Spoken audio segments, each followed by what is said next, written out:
this is where we wrap it up on the International Newspaper Review segment. Now, the chairman of a human rights group has made statements concerning the president's recent speech that he gave on Sunday, the 4th of August, concerning the nationwide #End Bad Governance protest. This was captured by ADBN, and I want you to take a look at this. Well, first of all, let me welcome you to the office of the Center for Human Rights and Accountability Network, CHRAN. We want to say that the protest had served as first an eye-opener to the present leadership of our country, Nigerian state, that all is not well in the land, and that there is need for the government to begin to address the hardship, the hopelessness, the failures, and the economic woes of the country. And so that is why there is need for the protests, which, of course, for us in the human rights, believe that it was part of the requirement in a democratic setting. It is a matter of fundamental right, the right to freedom of expression as contained in the Chapter 4 of our Constitution, 1999 Constitution as amended, Chapter 39, enunciated the principle of freedom of expression. Section 40, the freedom of assemblage. Section 41, the freedom of right to movement. And so these rights are given right in our Constitution. And therefore the protest by Nigerians who had thronged the streets demanding for good governance, demanding for better economic policies of the government, demanding for reversal of harmful policies of government, had saved a message to not just Mr. President, to governors of our country, and as well as political leaders across board. Now the question as to how it will affect relationship, right? Community relationship. Of course, the president or the presidency and his handlers did not do well. Right now, the trust that Nigerians had on Mr. President before the protest commenced had been eroded. The president and his media handlers will find it difficult to convince Nigerians to begin to win the confidence and trust. It will be a difficult task for Mr. President, because if he had, responded to the demands, addressed the issues that were raised by the protestants, which unfortunately over 13 persons have lost their lives. If that had been addressed by Mr. President, maybe he would have won the heart of Nigerians. We saw him as a father. We saw him as a leader of protest. He had led several protests in this country from 1990, 1992, till the day we had democracy. He had always been leading protests. Even up to 2012, he led a protest. He was part of those who protested against the fuel subsidy removal, which the Jonathan-led administration, had attempted to remove, that jacked up the fuel price, pump price, from 85 naira to 165 naira. And he was among those who led the protest. And so, having been a father of protest, having been a leader, having been one that had been so fortunate to having led several struggles, and he is now on the saddle of leadership of a country whose citizens now came out to protest. One would have expected that Mr. President would have shown us that he is truly a comrade by coming out to address Nigerians and addressing the issues that we are marshaled out, and also showing empathy to the family of those who lost their loved ones in the process of the protest. The president, unfortunately, was simply reeling out his achievement, what he has achieved, his initiatives, his policies, his social investment, and all of those. Those were not the issues that Nigerians were asking him to come and address. There were bullet point questions, bullet point issues that were raised. So I am not aware of any of those social policy, social investment that he said he has made. I'm not aware of it. I only got to know from his address yesterday. I do not know how effective it is. It is difficult to ask someone who has not seen something to assess what he has not seen. And therefore, I think Mr. President, I don't know if there is any such policies in Nigeria, apart from us hearing from him, apart from us seeing it on social media. Best of it, we can call it social media, or what do you call it again? You want to call it a window dressing or a comic achievement that the president had made. Comic in the sense that for us who've not seen it, does not actually, I don't know how many students in, for instance, Akwa Ibom and other states that can actually say they are benefiting from that policy. So for us, it is just him saying it. And how is he even sure that the policy, that those who are implementing it have taken it down to the students? He should tell us, in Akwa Ibom State, for instance, 300 students are beneficiaries of the programs. These are their names. These are their institutions. These are their faculties. This is where they are studying. This is their schools. That is what, if we want to actually begin to appraise, that is what I think we would be asking. But we're not here to discuss those programs, because for us, those are not the issues.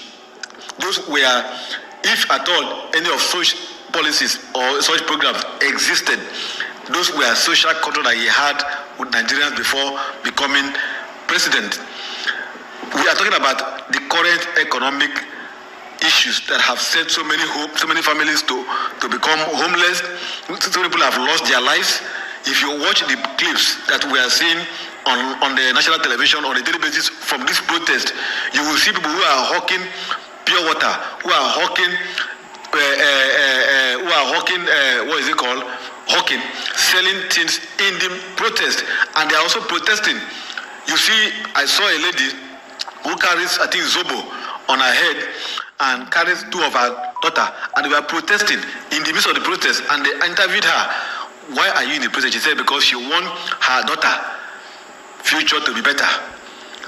So many persons are in that protest because of what? We want a better Nigeria, not because of us. We are, of course, we are about leaving the stage, but our children and children yet unborn are the ones that we are actually fighting for. The problem that we have is that we have leaders who don't listen to us. Right now, you are interviewing me. You play this interview, all my contributions, my advice will not be listened to.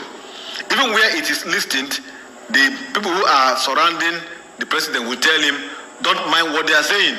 You are the best. What you are doing is the best.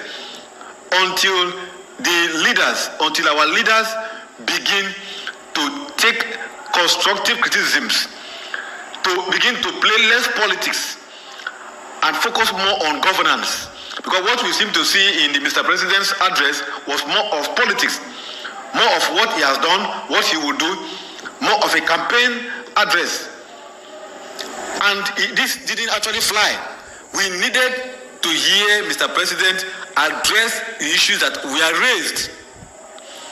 These are the issues. So for us, all we can do is to do what I'm doing now, begin to mount advocacy, which I have been doing over the years, telling Mr. President that there is need to revise the fuel subsidy that you remove, reinstate it, revise the policy of floating of naira, fix the issue of bad road network, address the issue of insecurity, address the issue in the agri sector, and then create employment. Then you can now talk about the issue of subventions, loans, and the rest. Taking what the president has done by removing subsidy is taking money from the poor and giving it to the political class, because the funds that are going to the states and local government today has tripled. But the commoner do not have what to eat. That is where we are. So the president is simply taking from the poor to give to the rich and give to the political class. So where then lies the fate of the ordinary citizens of the country? That is why we are advising that Mr. President, of course, those who organized the protest gave notice. Who knows what will happen in future? You might have a protest that nobody will give a notice. You are having a protest today in Bangladesh. You have a protest in Kenya and other countries. Until our leaders begin to listen to what the people are saying, when you do a policy, you have a mechanism to gauge the reaction and get feedback, and then sit down again and begin to analyze what are the reactions, what are the feedback, and begin to see how to address it. We will still be where we are. So the president should listen to us, what we are saying today, and have his team go back to the drawing board, reset subsidy, address the issue of insecurity, and then farmers will return back to farm. Then you bring in the CNG, the CNG kit. Let it be all over the country. Have the CNG gas stations planted, built in several parts of the country. When that is done, the president would have been taking steps to mitigating the hardship. Well, that was Frankly Isong, a human rights activist and Akwa Ibom State Chairman of the Center for Human Rights and Transparency Network, speaking about the recent nationwide address made by President Bola Ahmed Tinubu. And still in the studio with us is Mr. Adefolarin Olamilekon. He will still share some of his thoughts with us concerning this development. Hello, Mr. Adefolarin. Once again, you're welcome again on the show. Well, he touched on some certain parts of that speech that you also had mentioned earlier in the first segment of this show. Exactly. And very interesting that people are speaking up and trying to review the president's speech, because what he has done is to review this president's speech and pick holes in expected things that they hope that the government would have put into that speech and addressed the challenges. But as I earlier pointed out in the first segment of the show, I said the key message that most Nigerians was expecting was, oh, fellow Nigerians, I hereby suspend fuel subsidy. But they never heard. End of speech. End of speech. That's all. That's what they were all hoping for. But the president went through the rigors of his 13-month leadership and 13 months of trying as much to recover Nigeria economy.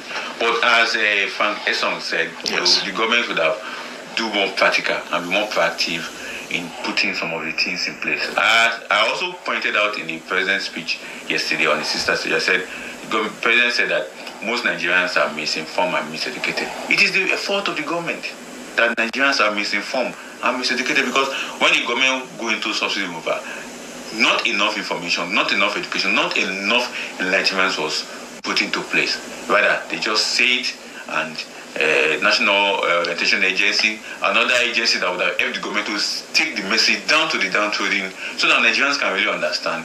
They didn't go that far. And those are the things that we can also pick from what Frank Isong is saying, that there was not much information, there was not much enlightenment on subsidy issues, and there's so many information around the corruption of subsidy, the scam about subsidy, and up to now people are still hearing and still seeing that government is still spending money on subsidy. So it's quite misinforming and quite disheartening. at the end of the day, we still find ourselves in the same circle. He made quite some strong statements there where he said that the president is just taking from the poor masses or taking the resources of the poor masses and giving it to the upper class or people at the top. What do you make of this? It's very correct, because I said something about the Nigerian state, and I said something about the foundation of a state, the component of the state, and what stands as the structure of a state and the superstructure of the state. The structure of the state is the ruling class. There is a superstructure of the state and the bureaucracy, the court, the prison, the military, as well as the police. Now, what it means is that the ruling class determine how state policy, economic, political, and whatever, how it goes, how it flow. The government decide who gets what at what time. So when they say government taking from the poor and giving to the rich, literally what it means is that the taxes that majority of us are paying, the rich don't bear it that much. If you look at all the sectors of the economy, the taxes they are paying, either in the banking, which is the financial sector, either in the insurance, either in the agricultural sector, it is the poor that bear the burden of tax. So in that way, they take from the poor and give to the rich in one way or the other. That's why no businessman that is doing his business as president, that his product and services is being admired, is being bought by the poor, go bankrupt, because people are always making demand for it. Then on the aspect of the subsidy issue, what is trying to make us understand that in as much as the payments we are paying for the PMS is very huge, and government refuse to put our refineries in place, the importation of PMS become a burden on us. Even though through subsidy over, we're supposed to have a lesser price, but as it stands, it is still going up. And that's what I mean by the poor bearing the burden. As I say, also further explain, the taxes that we are paying, it is the poor that is bearing the burden of taxes, not the rich. Well, in contrast to what you're saying and the strong statements made by Frankly Isong, there's a recent development in the Niger Delta where the Niger Delta Development Commission has empowered or launched an online portal that is meant for about 10,000 youths internship scheme. Now, there's actually a report on that that says that the Niger Delta Commission, NDDC, has officially launched its online portal for the youth internship scheme aimed at engaging 10,000 youths across the Niger Delta region. The scheme is designed to provide training in various fields, including agriculture, technology, craftsmanship, medicine, teaching, and entrepreneurship to equip young people for self-employment. We'll come back to the show and have a brief discourse on this, but first, take a listen.